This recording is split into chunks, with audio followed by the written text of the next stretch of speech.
கிச்சடி சம்பா குத்தி எடுத்த மொச்ச குழம்பும் வச்சு எடுத்த மாமாவே உனக்காகத்தான்.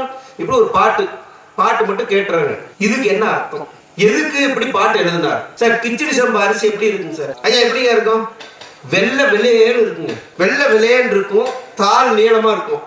சரி, இத பொங்கலா என்ன ஆகும்? அரிசி வெள்ளையா வருங்க சாதம்.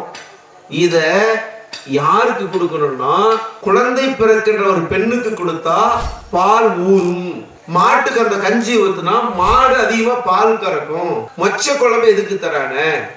ஒரு அந்த பெண்ணுடைய குழந்தை பிறந்த பெண்ணுடைய உடலில் அந்த பால் நாத்தம் இருந்துட்டே இருக்கும். அந்த மொச்ச குழம்பு அந்த மசால் வாசனை போறப்ப அந்த பால் நாற்றத்தை குறைக்கும். ஒரு திரைப்பட பாட்டுலயே இவ்வளவு விஷயத்தை வச்சிருக்காங்கன்னா, இது நகரத்துல நடக்குமா கிராமத்துல நடக்கும்? யோசிச்சு பாரு. அப்ப வாழ்வியல் தத்துவங்களை ஒட்டுமொத்தமாக வடித்து கொடுத்தது திரைப்படங்களை கூட கிராமத்துல நிறைய வச்சிருக்காங்க.